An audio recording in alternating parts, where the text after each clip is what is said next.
जल्लोष यशाचा निर्धार महानिकालाचा। आजच्या या कार्यक्रमाचे अध्यक्ष DCB बायोलॉजीचे संचालक डॉक्टर महेश देशमुख सर, त्याचबरोबर आतापर्यंत आम्ही खूप वेळा म्हणतो इतिहासात पहिल्यांदाच असे प्रमुख पाहुणे आहेत। त्याचं कारणच असं होतं की जसं सरांची संकल्पना होती की आपण प्रमुख पाहुणे म्हणून वेगवेगळ्या व्यक्तींना बोलवू शकतो, पण आपण काय करूया की आपले माजी विद्यार्थ्यांच्या हस्ते आपल्याच गुणवंताचा सत्कार करावा असं सरांची इच्छा होती। आणि त्याच्यामुळेच आम्ही हा एक सस्पेन्स ठेवला की प्रमुख पाहुणे म्हणजे मुलं आम्हाला प्रत्यक्षात सर प्रमुख पाहुणे कोण आहे, सर प्रमुख पाहुणे कोण आहेत, आम्हाला कोणालाच सांगितलं नाही, डायरेक्टली स्टेजवरती ते आले आणि प्रमुख पाहुणे जे आहेत ते तुमच्या समोर आहेत। हे प्रमुख पाहुणे तेच आहेत जे आपले DCB बायोलॉजी सुरू झाल्यानंतर त्या वेळेस ते माजी विद्यार्थी आहेत आणि यामध्ये त्या सर्वांचं मी स्वागत करतो। त्याचबरोबर या ठिकाणी समोर उपस्थित असलेले सर्व पालक, 11वी 12वी आणि रिपीटरचे विद्यार्थी आणि त्याच सगळ्यात महत्त्वाचं ज्यांच्यासाठी हा कार्यक्रम आयोजित केला तो म्हणजे गुणवंतांचा गुणगौरव सत्कार समारंभ। ज्या गुणवंतांनी हे यश मिळवलंय त्यांच्यासाठी एक शायरी, मुबारक हो तुमको जो तुमने ये मुकाम पाया है, मुबारक हो तुमको जो तुमने ये मुकाम पाया है, ये फल ही है तुम्हारी मेहनत का जो वक्त तुम्हारा दौर लाया है, जो वक्त तुम्हारा दौर लाया है। आणि अशाही गुणवंत विद्यार्थ्यांचंही या ठिकाणी मी स्वागत करतो। या कार्यक्रमाचं निमित्त काय आहे? या कार्यक्रमाचं टायटल हे आहे जल्लोष यशाचा निर्धार महानिकालाचा। जे यश संपादन विद्यार्थ्यांनी केलंय त्याचा जल्लोष करायचा आहे आणि आत्ता जे 11वीला मुलं आहेत, जे 12वीला मुलं आहेत आणि जे रिपीटरला आहेत त्यांच्या महानिकालासाठी हा निर्धार आपल्याला या ठिकाणी करायचा आहे। कारण सत्कार समारंभ आपण करत असतो, पण प्रत्येक विद्यार्थ्याला सांगितलं होतं की पालक येणं हे महत्त्वाचं आहे। कारण हा कार्यक्रम फक्त या विद्यार्थ्यांसाठी नाही आहे की ज्यांचा गुणवंत आहेत किंवा त्यांचा सत्कार आहे, याच्या व्यतिरिक्त जे आत्ता 11वीला आहेत, जे 12वीला आहेत, जे रिपीटरला आहेत, या सगळ्यांची पुढची वाटचाल कशी असणार आहे, कशा पद्धतीने असणार आहे याचंही मार्गदर्शन आपण या ठिकाणी सर तुम्हाला करणार आहे। प्रत्येक पालकाला वाटतं की आपल्या विद्यार्थ्याचा निकाल आला पाहिजे, आपल्या पाल्याचा निकाल आला पाहिजे। आम्हालाही वाटतं की तुमच्या मुलाचा किंवा आमच्या विद्यार्थ्याचा रिझल्ट आला पाहिजे आणि मुलाला स्वतःलाही वाटतं की रिझल्ट आला पाहिजे, पण या तिघांचा एकत्रित संगम होणं किंवा काय म्हणू आपण याला एकत्रित येणं गरजेचं आहे आणि सुसंवाद होणं गरजेचं आहे। यासाठीच आज तुम्हाला निर्धार करण्यासाठी आपण प्रत्येक पालकांना आपण या ठिकाणी बोलवलेलं आहे। पण हे सगळं सांगत असताना थोडंसं पार्श्वभूमी सांगणं कर्तव्य आहे। DCB बायोलॉजीची स्थापना कशी झाली, काय झाली, तर डॉक्टर महेश देशमुख हे स्वतः युनिव्हर्सिटी गोल्ड मेडलिस्ट आहेत आणि त्याचबरोबर त्यांचे वेगवेगळे रिसर्च पेपर पब्लिश आहेत आणि हे करत असताना, रिसर्च करत असताना ते वेगवेगळ्या मोठ्या नामांकित क्लासेसवर शिकवत होते। पण शिकवत असताना सहज त्यांचं असं हे म्हणजे त्यांनाही वाटलं की आपण आपल्या विषयासाठी 100% प्रयत्न देऊ आणि आपण आपला रिझल्ट आणण्यासाठी किंवा मुलांसाठी मेहनत करू आणि मग आपण स्वतःचा क्लास सुरू करू। तर सर आणि मी 2009 पासून आम्ही कॉलेज पण सोबतच आलो। मग सरांनी सांगितलं असं असं करायचंय, ओके, आम्ही दोघांनी ते सुरू केलं। 4 एप्रिल 2022 साली एप्रिलमध्ये सुरू केलं, मे जूनमध्ये 2022ला पेपर होता। मग क्लास सुरू केला, उद्घाटन झालं, पूजा झाली, सगळं झालं। विद्यार्थी पाहिजे ना, एक विद्यार्थी आला आणि बोलला की सर मला नीट करायचं आहे। आम्हाला वाटलं 11वीचं असेल, तर म्हटलं का रे, हां चल ठीक आहे, नीट करायचं नवीन बॅचसाठी। तो बोलला नाही सर, माझा 11वी 12वीची बोर्डाची परीक्षा देऊन आलोय मी। म्हटलं अरे बरं ठीक आहे, जाऊ दे, मग नीट 1 महिन्यात, मग तू स्टेट, तो म्हणे मी स्टेट बोर्ड शिकलोय। म्हटलं अरे मग ठीक आहे। मग सर आणि आम्ही बसलो होतो, तर NCERT बुक घेतलं का तू? तर म्हण नाही, कारण गावाकडे शिकलोय बिडकीनसारख्या ठिकाणी आणि तिथे स्टेट बोर्ड शिकलोय, तर CBSE किंवा NCERT बुक माहिती नाही। मग त्यांनी NCERT बुक पहिल्यांदा घेतलं, 1 महिनाभर जे काही चाललं त्या पद्धतीने, आणि त्या मुलाने त्या वर्षी पेपर दिला, 720 पैकी त्याला 93 मार्क आले। आता हे तर स्वाभाविक होतं, रिझल्ट असा येणार नाही, पण या 1.5 महिन्यात एक गोष्ट समजली की काहीतरी या मुलामध्ये आहे। सरही म्हणाले, त्याला समजून सांगितलं की एक काम कर, तू काय कर, रिपीट कर।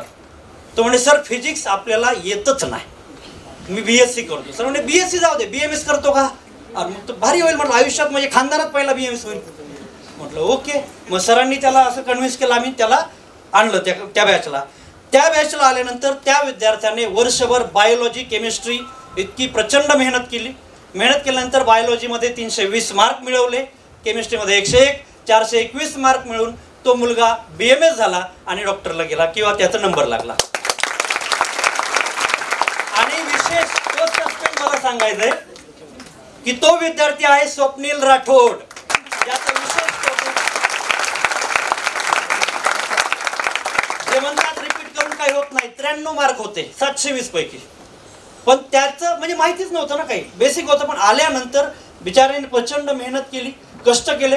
फिजिक्सचं म्हणजे पूर्ण 3 तासात पेपर सॉल्व्ह करून बसला होता. फिजिक्स सॉल्व्हच करायचं नाही, फिजिक्सचं एकही सर्कल नाही केला, निवांत बसून होता. फर्स्ट आता मस्त एकदम BMS वगैरे करतोय. त्यालाही स्पेशल आम्ही मुद्दाहून बोलवलं की BMS का असताना पण तू असा विद्यार्थी जो पहिला होता आणि ज्याने आमच्यावर विश्वास ठेवला होता. कारण आम्ही क्लास ठीक आहे, आम्ही काम पहिले केलेलं, पण आता क्लास सुरू केल्यापासून हा पहिला विद्यार्थी. त्याच्यानंतर मग 11वी साठी बॅच सुरू झाली आणि मग पहिला एक विद्यार्थी आला ज्याचं नाव होतं विश्वास शाह. पहिले 7 दिवस तो एकटाच होता आणि सर एकट्यालाच लेक्चरशिप घेत होते. त्यांनी विश्वास दाखवला सरांवरती आणि मग 7 दिवस लेक्चर केल्यानंतर मग हळूहळू काही मुलं आले, वाढत गेले आणि अशा पद्धतीने आलं. त्याच बॅचमध्ये मग काही विद्यार्थी आले जे आपल्या स्टेजवरती आहेत. ओमकार गाडे, ओमकार गाडे इकडून जो 3 नंबरचा आहे, हा एक आष्टी तालुक्यातील चोभानिंगाव गाव, एक सर्वसामान्य गावातील शेतकरी कुटुंबातला विद्यार्थी. तो तिकडून इकडे आला, रिपीटसाठी आला होता तो स्वप्नील. आणि मग हे त्याचबरोबर त्यावेळेस मग त्यानेही प्रचंड मेहनत, प्रचंड कष्ट, कारण मराठी सेमी मीडियमचा विद्यार्थी आणि प्रचंड मेहनत करून तो आज MBBS करतोय. त्याचबरोबर आमच्यावरती त्या वर्षी विश्वास ठेवला आमच्या मित्राने, कारण त्याची भाची घेऊन आला, ती आहे मृणाली, डॉक्टर मृणाली म्हणू शकतो आपण, की त्याने विश्वास दाखवला की बाबा आमचा मित्र आहे, त्याची भाची आमची भाची. मग आम्ही आमची भाची समजून तिला इतकं प्रचंड सगळं व्यवस्थित सगळ्यांचा अभ्यास करून घेतला, व्यवस्थित सगळ्या गोष्टी केल्या आणि आज मृणाली डॉक्टर आहे किंवा ती शिक्षण घेत आहे MBBSचं. त्याचबरोबर एक दुसरी विद्यार्थिनी आहे जिचं एक विशेष वेगळं असं कौतुक आणि सरांची विशेष लाडकी जी आहे प्राची, ती त्याच वर्षी आपल्याकडे होती आणि हे त्याच वर्षीचे विद्यार्थी आहेत जे पहिल्या वर्षीचे, जे आपल्या फर्स्ट बॅचचे MBBS स्टुडंट आहेत. तर यांचं विशेष कौतुक. मग पहिल्या वर्षी रिझल्ट आला, मग थोडं लोकांनी विश्वास ठेवला. दुसऱ्या वर्षी जे आले ते आमचे अनिकेत गाडे 2 नंबरचे डॉक्टर, ते त्याचबरोबर डॉक्टर श्रद्धा साबळे मॅडम, त्याच्यानंतर निकिता गरड मॅडम. म्हणजे थोडक्यात आता मॅडम म्हणावं लागेल, आमच्या विद्यार्थिनी जरी असल्या तरी त्या डॉक्टर आहेत आणि मग यांचं प्रमुख पाहुणे आहेत आणि त्याच्यामुळे त्यांचं मान सन्मान ठेवणं, रिस्पेक्ट ठेवणं ते महत्त्वाचं आहे. कारण भविष्यात त्यांना खूप ठिकाणी प्रमुख पाहुणे म्हणून बोलवलं जाईल, पण आयुष्यात पहिल्यांदा प्रमुख पाहुणे जे DCB बायोलॉजीने बोलवलं हे ते आयुष्यभर कधी विसरणार नाहीत. आणि हे बोलवण्याचंही कारण होतं की आणि मग या सगळ्या वर्षी आणि तिसऱ्या वर्षी जर म्हणालात ते 2 लाईन जागा पुरत नाहीत आणि अजून काही आहेत जे आलेले नाहीत किंवा पोहोचले नाहीत, असे विद्यार्थी आहेत. तिसऱ्या वर्षीचा रिझल्ट जो आहे तो तुम्हाला अक्षय किंवा आम्ही थोड्या वेळाने सांगणारच आहोत. मग 2 वर्षात काय केलं किंवा DCB बायोलॉजी काय करते, म्हणजे बाकीचे किंवा आपण काय करतोय हे विशेष यामध्ये सांगणं गरजेचं आहे. यामध्ये डेली आम्ही 2 लेक्चर होतात सरांचं आणि माझं डेली. प्रत्येक आपल्याकडे 3 बॅच आहेत. 11वीची 11ची जी बॅच आहे ती लक्ष बॅच आहे. त्यानंतर 12वीची जी बॅच आहे ती आपली अर्जुना बॅच आहे आणि रिपीटरसाठी जी बॅच आहे तिला नाव आहे साहस बॅच. तर लक्ष बॅच, अर्जुना बॅच, साहस बॅच अशा या 3 बॅच. आणि या 3 बॅचमध्ये आपण डेली 2 लेक्चर घेत असतो. लेक्चर घेतल्यानंतर आपण कॉन्सेप्च्युअल टीचिंग होते, तिच्यानंतर NCERT लाईन टू लाईन, एक line to line, word to word explain केला जातो. त्याच्यानंतर SSN होते. आता SSN काय आहे कुठल्याच क्लासमध्ये हा तुम्हाला ऐकायला भेटणार नाही. सिक्वेन्स सेंटेन्सेस फ्रॉम NCERT हे इम्पॉर्टंट स्टेटमेंट काय आहे, कारण बायोलॉजीमध्ये वेटेज आहे 360, 360, 720 पैकी. मग याच्यामध्ये महत्वाचं असं आहे की एवढं वेटेज आहे, मग NCERTच्या लाईनच्या बाहेर काही येणार नाही आम्हाला माहिती आहे. मग मुलांकडून ती NCERT line to line read करायची. मग पहिला आम्ही विचारायचं विचार का रे तू रीड केलं का, तुम्ही हो सर वाचून आलो. मग कळायचंच नाही रीडिंग केलं की नाही. मग आम्ही काय केलं, प्रत्येक चॅप्टरचे 60 वर्ड काढले, 30 आणि एका पेजवर वर्ड बनवले आणि मग ते पेज आम्ही त्या विद्यार्थ्यांना सांगणार की दुसऱ्या दिवशी तुमचं ओपन बुक टेस्ट सारखं आहे. आता हे SSN त्या मुलांना देणार, NCERT त्यांच्या समोर हा चॅप्टर ऑलरेडी शिकून झाला, आमचं रीडिंग करून झालेलं आहे. मग आता हे मुलं ते वर्ड एक एक वर्ड शोधणार. आता त्याला 30च मिनिट मिळणार, कारण 30 मिनिटाची जबाबदारी ही मॅडमची आहे. मॅडम 30 मिनिटाच्या वरती 1 मिनिट देणार नाही. मग 30 मिनिटामध्ये ज्या मुलांचं प्रॉपर रीडिंग आहे त्याच मुलांना हे शब्द सापडतात आणि ज्यांचं रीडिंग नाही त्यांना ते वर्ड सापडत नाही. आणि म्हणून त्यामध्ये की आम्हाला कळतं की त्याचाही स्कोर, बऱ्याच पालकांचे मेसेज असतो, म्हणजे ग्रुपला आम्ही टाकतो SSN रिझल्ट 30 मार्क्सपैकी तो रिझल्ट आहे. जे 11च्या ग्रुपला आम्ही टाकतोय तो म्हणजे तुमच्या मुलांनी NCERT रीडिंग केल्यानंतर किती मार्क्स आले, त्याचं रीडिंग किती स्ट्रॉंग आहे त्याचे तो स्कोर आहे. आणि त्यासाठी आपण ते SSN घेत असतो. त्यानंतर DPP घेतो. टेस्ट आहे, प्रत्येक टेस्ट 360 मार्क्सची असते. त्याचबरोबर पेपर डिस्कशन टेस्ट झाले की दुसऱ्या दिवशीच पेपर डिस्कशन होणार. पेपर डिस्कशन प्लस ॲनालिसिस असतं. म्हणजे काय की किती राईट आले, किती रॉंग आले, रॉंग झाले तर सिली मिस्टेक किती आहेत, म्हणजे घाई गडबडीत किती चुकवलंय. त्याचबरोबर अशा पद्धतीने ॲनालिसिस होतं की तुम्ही जे रॉंग केलेलं आहे त्याच्यामध्ये तुम्हाला कन्सेप्ट क्लिअर आहे, पण तुम्हाला काय त्यामध्ये क्वेश्चन समजलं नाही. असे पण काही गोष्टी आहेत जे तुम्हाला कन्सेप्टही क्लिअर नाही, क्वेश्चनही समजलं नाही. असे क्वेश्चन घेऊन या. सकाळी 7 ते संध्याकाळी 7 आम्ही अवेलेबल आहोत. मग अशा पद्धतीने आम्ही पेपर डिस्कशन करतो, ॲनालिसिस करतो. सॉफ्टवेअर बेस्ड पेपर चेकिंग होते, मशीनमध्ये पेपर चेकिंग होते. कधीतरी ते नंबरिंग वगैरे त्यांना दिलेलं त्या पद्धतीने ते सगळं व्यवस्थित होत असतं आणि या पद्धतीने आपण ते करत असतो. PCB टेस्ट सिरीज 6 साठी बघा, प्रत्येक बॅचचं वेगळं आहे. म्हणजे PCB फिजिक्स, केमिस्ट्री, बायोची पण टेस्ट आपण घेतो. अरे आता ही टेस्ट ऑगस्टपासून सुरू होती आणि ती प्रत्येक संडेला 2 ते 5 असते. 2 ते 5 असणार आहे. म्हणजे नीटचा जो पेपरचा टाईम आहे तोच टाईम आपण ठेवलेला आहे प्रत्येक संडेला. म्हणजे आता जे 12वीचे मुलं आणि रिपीटरचे मुलं आहेत त्यांच्या आठवड्यात 2 टेस्ट होणार आहेत. एक रेग्युलर थर्सडेला टेस्ट राहील नंतर आणि एक त्याच्यानंतर एक संडेला टेस्ट राहणार आहे. तशा 2 टेस्ट आणि 11च्या कंपल्सरी मंडेला टेस्ट होणार आहे. तर हे आहे. आणि ओव्हरऑल रिपीटर बॅचेससाठीचं आपलं ऑलरेडी प्लॅनर आज बनलेलं आहे. म्हणजे इंडिव्हिज्युअल क्लासेसच्या याच्यामध्ये, इतिहासामध्ये म्हणा किंवा या एरियामध्ये म्हणा, सगळ्यात पहिल्यांदा सिलेबस कधी संपणार हे सगळं, आज आत्ता कोणता चॅप्टर कधी संपणार हे सगळं ऑलरेडी मुलांना प्रिंटिंग दिलेलं आहे. कारण मागच्या वर्षी आपण तेच केलेलं आहे, कारण ऑलरेडी ते सक्सेसफुल आहे. म्हणजे आम्ही बसून ठरवलं की कोणत्या चॅप्टरला किती वेळ लागतो, मग त्याची टेस्ट होणार आहे. मग एवढं सगळं जे आहे हे सगळं प्लॅनिंग केलेलं आहे, कारण यात एकही टेस्ट मिस होत नाही. आणि एवढं सगळं झाल्याच्या नंतर आपण एक टेस्टाथॉन घेतो, मॅरेथॉन घेतो. अशी टेस्ट सिरीज आहे जी 85 दिवस 85 टेस्ट आहे. 85 डेज 85 टेस्ट. विशेष विचार करा, 3 महिने कंटिन्यू टेस्ट घेतलाय, एकही टेस्ट मिस नाही. त्याचंही स्टिकर किंवा प्रिंट आपण मुलांना देतो, तेही मुलांकडे आहे, क्लासवरती आहे. तर त्यात विचार करा की 85 डेज म्हणजे जवळपास पुढचे 5 दिवसही PCB घेतोच आपण. 85 दिवस आणि पुढचे 90 दिवस 3 महिने कंटिन्यू टेस्ट होते म्हणजे होते. आता यात तुम्ही म्हणा संडे सुट्टी येते, बिलकुल नाही, आमच्याकडे सुट्टी हा प्रकार नाही. दुसरी महत्त्वाची गोष्ट, शिवजयंती होती, टेस्टचं ठरलंय, नाही टेस्ट घ्यायचीच आहे. धुलीवंदन होती, मी सरांना बोललो, म्हटलं सर ते धुलीवंदनचा विषय तर सकाळी कलर वगैरे असतात, नाही म्हणजे संध्याकाळी 5ला बोलवा, पोरं 4 नंतर कलर संपून जातो है ना. म्हणजे ते काही का होईना इतकी आत्मीयता विद्यार्थ्यांसाठी आहे. आणि त्या टेस्ट ज्या आहेत त्या टेस्ट आपण घेतो. आणि त्याही दिवशी म्हणजे इव्हन धुलीवंदनाच्याही दिवशी टेस्ट झालेल्या आहेत. धुलीवंदनाच्या दिवशी संध्याकाळी मॅडमने 5 वाजता येऊन टेस्ट घेतली आहे. PCB टेस्ट सिरीजमध्ये तुम्ही म्हणाल की प्रत्येकाला सुट्टी पाहिजे, मलाही सुट्टी पाहिजे, सरलाही पाहिजे, मॅडमलाही पाहिजे. मग आम्ही वाटून घेतले होते, एक संडेला मी, एक संडेला सर स्वतः, एक संडेला मॅडम, असं रोटेशन करून पेपर कंडक्ट करायचा. संडेला 2 ते 5 पण पेपर घ्यायचा, तो ठरलेल्या वेळेतच झाला पाहिजे, यात एक्सक्यूज नाही. दुसरी गोष्ट सगळ्यात महत्त्वाचं विद्यार्थ्यांबद्दल, मला एक सांगा, आज कार्यक्रम आहे आपला, प्रोग्राम म्हटलं सुट्टी घ्यायला पाहिजे. आम्ही आज सकाळी रिपीटरचं लेक्चर घेतलंय 7 ते 9. आज रिपीटरच्या बॅचला सुट्टी दिलेली नाही, कारण त्या विचारांचं 1 वर्ष महत्त्वाचं आहे, इम्पॉर्टंट आहे. बिलकुल सुट्टी नाही. सकाळी 7ला, रात्री आम्ही 12-1 पर्यंत प्रोग्रामची तयारी केली. सर सकाळी 7ला लेक्चरला होते, 8 वाजता मी गेलो.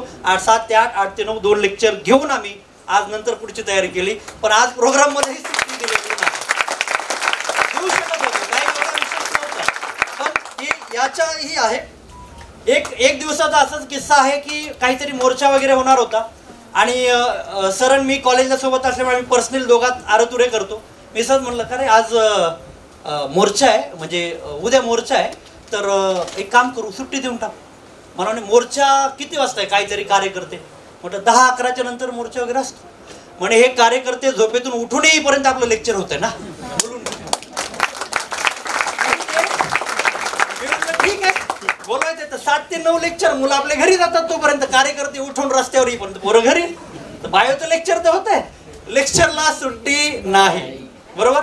तर टेस्ट द्यायची म्हणजे द्यायची, हा एक प्रकार आपल्याकडे आहे, हे सगळ्यात महत्त्वाचं. दुसरी गोष्ट, टेस्ट जी रिपीटरची आहे ती आम्ही सकाळी घेऊ शकतो, मंडेला आम्ही आरामही करू शकतो. पण आम्ही सकाळी लेक्चर घेतो आणि दुपारी 2ला टेस्ट घेतो. का? या पोरांचा लेक्चरचा वेळ नको जायला, कारण 1 वर्ष महत्त्वाचं आहे, त्यामुळे तो वेळ नाही गेला पाहिजे, यासाठी आम्ही दुपारी टेस्ट घेतो. याच्यानंतर एक सरांना मध्ये मुंबईला काही काम होतं, कामानिमित्त जायचं होतं.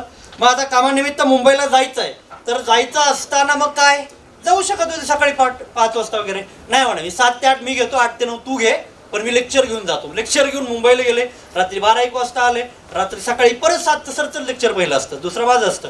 मग फर्स्ट लेक्चर परत सरांनी घेतलं. ही आत्मीयता, ही मेहनत केली तरच रिझल्ट असतो, रिझल्ट असा येत नाही. दुसरी महत्त्वाची गोष्ट, मुलांकडे लक्ष असतं तर किती असतं. म्हणजे आमच्या दोघांच्या मोबाईलमध्ये क्लासचे कॅमेरे आहेत. एक दिवशी रिसेप्शनला दुपारच्या नंतर, म्हणजे मला वाटतं संध्याकाळी रात्री 8-9च्या वेळेस मुलं रिसेप्शनला बसलेलं होता मोबाईल आणि मस्त रील्स पाहत होता. मागे कॅमेरा आहे ना, त्याच्या लक्षात नाही आलं, मस्त रील्स पाहते. सर मी फोनमध्ये पाहिलं, हा कोण आहे, फोन लावला त्याला. का रे वाटा, कोणत्या रील बघतो सांगू का तुला? रील्स बघतोय, अर्धा तास झालं चालू आहे तुझं, रील्स चालू आहे, बंद कर, ठेव. इन्स्टा डिलीट पाहिजे उद्यापासून, डायरेक्ट डिलीट. म्हणजे याही म्हणजे मोबाईल जे आहे ते चेक, म्हणजे त्यामध्ये आपण कॅमेरामध्ये चेक करत जातो. दुसरी गोष्ट, इंडिव्हिज्युअल क्लास आहे, इंडिव्हिज्युअल लक्ष आहे. लिमिटेड मुलं असतात, मुलं जास्त घेत नाही आपण. जशी 11वीची 60ची बॅच, 60चीच बॅच. प्रत्येक मुलाकडे लक्ष असलं पाहिजे. DCB बायोलॉजी, बेस्ट बायोलॉजी का म्हणतो आम्ही, यात प्रत्येक गोष्ट युनिक करतोय. यामध्ये मोबाईल चेक करणे, आता काही पालकांना माहिती आहे मी जे बोलतोय ते. काही मुलं येतात ना, आता अभ्यासाला बसतात दुपारच्या वेळेस, आता आम्ही सहज आहे, सर असल मी असल सहज गेलो, इकडे जरी मोबाईल बघतो. मोबाईलच्या सेटिंगमध्ये गेल्यानंतर तुम्हाला डिजिटल वेलबिंग नावाचा एक ऑप्शन आहे सेटिंगमध्ये, बघा सगळ्यांच्या मोबाईलमध्ये. डिजिटल वेलबिंगमध्ये क्लिक केल्यानंतर तुमच्या मुलाने मोबाईलमध्ये आज दिवसभरामध्ये काय काय पाहिलं, फोन किती वेळ चालला, इन्स्टा किती वेळ चालला, व्हॉट्सअप किती वेळ चाललं, फ्री फायर किती वेळ चाललं, 3 पत्ती किती वेळ चाललं, सगळं कळतं आम्हाला. आणि हे आम्ही चेक करतो. यात अजून एक गोष्ट आहे, सरांनी चेक केलं तर माफी नाही, मी चेक केलं तर सॉफ्ट कॉर्नर आहे थोडासा. त्याचं कारण आहे, मी पहिले मोबाईल चेक केला की मी पहिले फोटो काढून घेतो. आता तो सर याच्यानंतर म्हटलं डिलीट मार. आता डिलीट मारल्यानंतर तुम्ही म्हणाल मग ती हिस्ट्री डिलीट होईल, बिलकुल नाही. तुम्ही ॲप डिलीट करा, तुम्ही काही करा, सेटिंगमध्ये ते डिलीट होत नाही. काही करू त्या मुलांना, किती एक्सपर्ट असेल ते डिलीट होत नाही. तुमचा मुलगा मोबाईलमध्ये किती वेळ काय बघतो हे आम्ही चेक करतो. आणि हे सरांनी पाहिलं ना, सुट्टी नाही, पण मी बघितलं फोटो काढला. आता म्हटलं का रे सांगू का आता घरी, नाही सर आता याच्यानंतर नाही. बरेच असे विद्यार्थी याच्यानंतर नाही, मी आता अभ्यास करतो. म्हटलं बघा करशील ना, मला डिलीट पाहिजे. लगेच इन्स्टा डिलीट केलं. फ्री फायर असतात, काही खेळतात 2-2 तास फ्री फायर, 3-3 तास फ्री फायर खेळणारे मुलं आहेत. म्हणजे माझ्याकडे मोबाईलमध्ये फोटो आहे, आत्ताही आहेत, सरांकडे आहेत. आणि मग हे मुलांना मग मला ब्लॅकमेल करायला चान्स भेटतो. मी काय म्हणतो, अरे हे एक काम करतो का डिलीट, कसरला सांगू ते नाही, ते डेंजर आहे, ते ऐकणार नाही. मग आपला थोडा सॉफ्ट करणार नाही, सर थोडे स्ट्रिक्ट आहेत. मग हे दोन थोडे बॅलन्स होतात. तरी आम्ही काय करतो, नकळत पॅरेंटला सांगतोच. पॅरेंटलाही बरोबर मॅनेज करतात त्यांच्या पद्धतीने. म्हणजे मोबाईलही आम्ही चेक करतो मुलांचे. दिवाळीच्या नंतर आता रिपीटरचा रिझल्ट आला, एवढं सगळं तुम्ही बघताय, रेग्युलरचे आहेत. लॅब आपली म्हणजे आता वेगळं विशेष काय नाही, पण दिवाळीनंतर क्लासरूमला लॉक नाही आहे. आपल्या क्लासला 30 मुलांची लॅब आहे, फॅसिलिटी आहे, AC लॅब आहे. मुलं लॅबमध्ये बसतात. मग काही मुलांचं सर आम्ही रात्रभर बसू, बरं ठीक आहे, कॅमेरा आपल्याकडे आहेत. मुलींना आपण अलाउड नाही करत आहे, 8 नंतर मुली चालल्या जातात. काही पॅरेंटची परमिशन आम्ही जेव्हा असतो तोपर्यंत मुली, नंतर मुलींना अलाउड नाही करत. मग मुलींना मी जातो जेव्हा एंडला आम्ही मुलींना वगैरे पाठवून देतो. मग आता राहतात फक्त मुलं. मग मुलं रात्रभर बसतात. मग रात्रभर मुलं बसतात, अभ्यास करतात. काही असे होते की उन्हाळ्याच्या काळामध्ये रूमवर जाऊन गरमी होते, मग रात्री 1ला कुठं गरमीत जाऊ. लॅबमध्येच झोपतात, उशा विषा खाली टाकतात, मस्त झोपतात. एसी आहे ना. 22,000 रुपये बिल आहे त्या महिन्याचं, 22,000 लाईट बिल आहे. पण विषय ठीक आहे, तो भाग वेगळा. पण विद्यार्थ्यांच्या गोष्टीमध्ये आम्ही बिलकुल हाईघाई करत नाही. ठीक आहे ना, तुम्ही बसलायत ना, तुम्ही अभ्यास करताय, बरं विशेष हे मुलं टाइमपास नाही करत. बिचारे मेहनत करतात, रात्री 3ला कुठे जातील? बिंदास झोपा, बिंदास. 4 तारखेला पेपर झाल्यानंतर पहिल्या दिवशी लॉक लावलं आणि पुढचे 8 दिवस आम्हाला करमलं नाही की यार मुलंच नाही. तर ही एक अशी गोष्ट होती त्याच्यामध्ये. आणि मग यामध्ये या गोष्टी आल्या. आणि मग एक दिवशी रात्री मला सरचा फोन आला 11 वाजता. मी झोपलेलो होतो. म्हटलं यार फोन आला, मला एक काम करतो, बाहेर ये, आपल्याला क्लासवर जायचं. म्हटलं का? सहज विजिट मारू. म्हटलं झोपलो होतो मी. बरं ठीक आहे. आम्ही गेलो सहज क्लासवरती. तुम्हाला काही युट्यूबला व्हिडिओ पण भेटतील. रात्री 11:30-12ला सहज लॅबला विजिट. मुलांना सांगायचं नाही, कारण अभ्यास करतायत नाही करतायत, क्रॉस चेक करावं लागेल. मग रात्री व्हिजिट करायचो. या सगळ्या गोष्टी, या सगळ्या गोष्टी करण्यामागे काय आहे तर याच्यामागे काय की मुलांचा रिझल्ट आला पाहिजे, एक तळमळ आहे. आणि ही DCB बायोलॉजी एक फॅमिली आहे. या पोरांना 2 वर्ष 3 वर्ष आता होत आले, हे जाऊन तरी एक कॉन्टॅक्टमध्ये आहेत. एक आत्मीयता आहे. जे विद्यार्थी आहेत त्यांच्याबद्दल आत्मीयता आहे की आपल्या घरातले मेंबर आहेत. अशा पद्धतीने आम्ही त्यांच्यासोबत राहत असतो. आणि या पद्धतीने डाऊट सेशन असेल काय असेल, आम्ही सकाळी 7 ते संध्याकाळी 7 वाजेपर्यंत म्हणजे अवेलेबल असतो. कधी म्हणजे मुलांचं बॅकलॉग असू द्या, एखादा नवीन मुलगा जॉईन झाला त्याचं बॅकलॉग असू द्या, त्याला सांगितलं दुपारनंतर कव्हर होईल. 12वीच्या मुलांचं आता रेग्युलर चालू आहे. पण याच्यामध्ये महत्त्वाचं काय की 11वीचं विसरायला नको, 11th विसरायला नको, म्हणून त्यांचे आता रिव्हिजन लेक्चर दुपारून घेणार. 1 वाजता लेक्चर संपल्यानंतर 1 ते संध्याकाळी 7 काही काम नाही आहे आपल्याला. एकच काम आहे, मुलांवरती लक्ष देणे, मुलांवरती डिस्कशन करणे, त्यांच्यासोबत डिस्कशन करणे पर्सनल लेवलला. आता 11वीचे काही मुलं सांगतील, 12वीचे सांगतील रिपीटर. आता आपण प्रत्येकाचे ग्रुप बनवले, 6 मुलांचे ग्रुप बनवले. या ग्रुपमध्ये आपण प्रत्येक मुलासोबत पर्सनल इंटरॅक्शन करतो की तुझा टाइम टेबल बनव. 6 तासाचा टाइम टेबल, 8 तासाचा टाइम टेबल बनवलाय. हा टाइम टेबल जमा करायचा आहे. आता आम्ही त्याला नेक्स्ट वीकला विचारणार आहे, तू हा टाइम टेबल तिला फॉलो करतोय का? रूमवर राहतोय का? इथे रूमवर नाही जायचं, इथं अभ्यास करायचा. तो टाइम टेबल तो फॉलो झाला पाहिजे. रूमवर आले म्हणजे ते काय होते, रूमवर झोपा काढतात म्हणजे त्याचाही आहे. एक दिवशी असं दुपारच्या वेळेस अभ्यासाला आले नाही. सर म्हणाले ते जा रे बघ बरं ते काय पोरं आले नाही कसं काय. सहज गेलो रूमवरती. दुपारी उन्हाळ्याची म्हणजे एप्रिलची गोष्ट आहे. रूमवरती गेलो मी तर मस्त झोपलेले. कॅमेरा घेतला, म्हटलं घे रे शूटिंग, विथ शूटिंग तुम्हाला यूट्यूबला मिळेल ती. तर आम्ही लॅबला म्हणजे त्या हॉस्टेलला व्हिजिट केली. मस्त जेवण केलेलं, मस्त झोपलेले. गेलो, व्हिजिट केलं. त्याच्यानंतर त्यांनी माफी मागितली. यानंतर विद्यार्थी जे आहेत या तेव्हापासून ते म्हणले की याच्यानंतर आम्ही हॉस्टेलला थांबणार नाही. तेव्हापासून दहशत अशी आहे की मुलं हॉस्टेलला झोपत नाही, दुपारून गप अभ्यासाला येतात. कारण हॉस्टेलला कधी धाड मारतील सांगता येत नाही, रात्री कधी येतील सांगता येत नाही. या सगळ्या गोष्टी आहेत आणि आपण करतो. आणि एवढं सगळं करून यामध्ये निकाल. आता एक बेसिक कॅल्क्युलेशन सांगतो तुम्हाला. यावर्षी नीटमध्ये जे मुलं होते ते ओव्हरऑल 22 लाख विद्यार्थ्यांनी फॉर्म भरला होता. 22 लाख विद्यार्थी फॉर्म भरतात ऑल ओव्हर इंडिया. त्याच्यामध्ये पूर्ण भारतामध्ये 1,18,000 जागा आहेत फक्त. यातही गव्हर्नमेंट 50,000 आहे. याचा जर रेशो आपण काढला तर तो फक्त 2.1% आहे. 2% रिझल्ट रेशो आहे. अदर क्लासेसचं आम्ही बघितलं की यांच्याकडे हजारो विद्यार्थी आहेत. तुम्ही बघा ना, म्हणजे महाराष्ट्राचा महाब्रँड आहे किंवा डॉक्टर इंजिनियर फॅक्टरी आहे. 10,000 15,000 विद्यार्थी आहेत. आणि या विद्यार्थ्यांमधून रिझल्ट किती आहे? 100 मुलं आहेत. कौतुक आहे. बऱ्याच लोकांना 100 मुलं MBBS आहे, 200 मुलं MBBS आहे. रेशिओ काढा. आम्ही कॅल्क्युलेशन केलंय. या कॅल्क्युलेशनमध्ये त्यांचा रिझल्ट रेशिओ मुलांच्या तुलनेमध्ये 1.5%, 1.5% फक्त. 1.5% रेशिओ आहे. आपण ॲडव्हर्टाईज बघतो, आपण हे बघतो, त्या बघून आपण ते करतो. पण DCB बायोलॉजी यामध्ये मुलांवरती मेहनत करण्यामध्ये सगळ्यात महत्त्वाचा मुलाचा वाटा आहे. वैयक्तिक लक्ष बाकी सगळ्या गोष्टी करते. आणि DCB बायोलॉजीचा रिझल्ट रेशिओ जर काढला तर समजा 12वीचे मुलं, काही फर्स्ट प्रेशरमध्ये असलेले काही मुलं आहेत आणि काही रिपीटर, असा जर रिझल्ट जर कॅल्क्युलेट केला 120 मुलांपैकी 10 मुलं MBBS आहे म्हणजे टोटल 8.5 8.5% DCBचा रिझल्ट आहे. म्हणजे एवढं सगळं आपण मेहनत करतो, एवढ्या सगळ्या गोष्टी करून घेतो. आणि म्हणून DCB बायोलॉजी ही बेस्ट बायोलॉजी आहे आम्ही त्यामुळे म्हणतो.